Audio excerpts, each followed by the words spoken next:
If you're in real estate investing, you've probably heard so many other investors talk about how it's hard to find deals and get access to opportunities. But are you really looking in the right place? And are you establishing the right relationships that will help you get access to proper deal flow? Today on Realpreneur Principles, let's explore how we can increase your deal flow and help you achieve your goals as a real estate investor.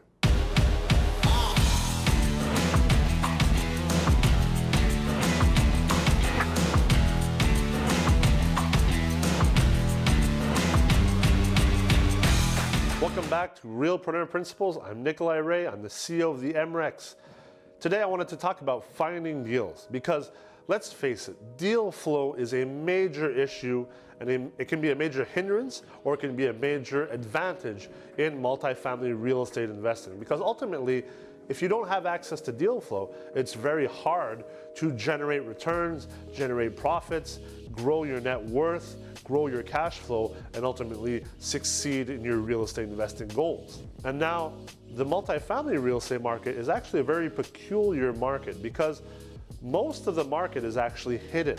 Depending on what city you're in or which state, or if you're a Canadian, which province you're in, up to 50 to 60% of the market is actually hidden. It's actually transacted in a private and or confidential manner, meaning that properties are not listed publicly on various websites and they are not easy to find. You have to gain access to them directly through wholesalers, directly through sellers, and or directly through specialized multifamily real estate agents and or brokers who transact what we call pocket listings or wholesale properties. Now, what complicates things is that because a lot of the market is actually controlled by human beings and not accessible through technology, it creates a barrier. And this barrier, this human barrier, is why we say that real estate is actually a contact sport. You have to be able to establish proper relationships with people who have access to deal flow until you become one of the people who has access to deal flow, which can actually take many months and probably many years. There are actually 4 steps if you want to gain access to proper deal flow in an efficient manner. The first thing is that you have to be able to establish relationships with people who have access to deals and inventory. Now, establishing a relationship can be as simple as finding out who are the brokers who have access to the most pocket listings in the area that you want to invest in, picking up the phone or sending them an email and establishing an initial contact with these people. Now, I suggest that because it's a contact sport, you try and find a way to take them out to lunch, go have a coffee with them. You want to be able to meet face to face and really lay the foundation for a working and trust-based relationship. Because you have to remember that everyone is busy, whether it be wholesalers or brokers or sellers. Everyone is busy and everyone's running after them. So you have to be able to establish an actual personal relationship. Now, once that's done, the job's not over, and that's where a lot of real estate investors really miss the boat, is they establish relationships, but then they never continue on working on these relationships.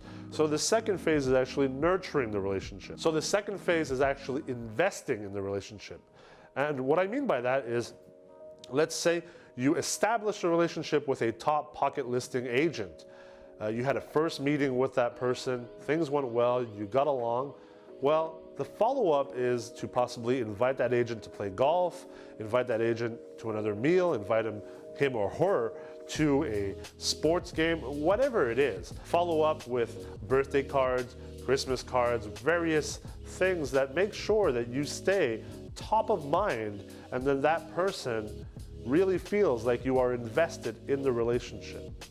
The third step is to nurture the relationship. And what I mean by nurture the relationship is that when it's time to shine, you have to shine.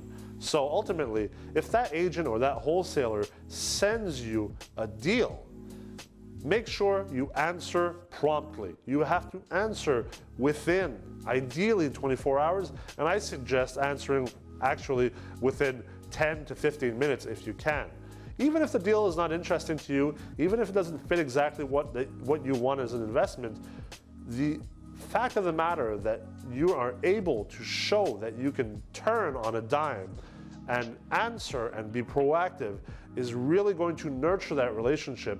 And what you're going to do is ultimately condition that person, that agent or that wholesaler or that seller, that you can be counted upon to be quick and to turn around rapidly, so that they will keep on continuing to send you deals because you won't waste their time. Finally, the last thing is to make sure that once you do manage to get a deal closed, to transact upon a property, always give back to that person or the people that helped you get there.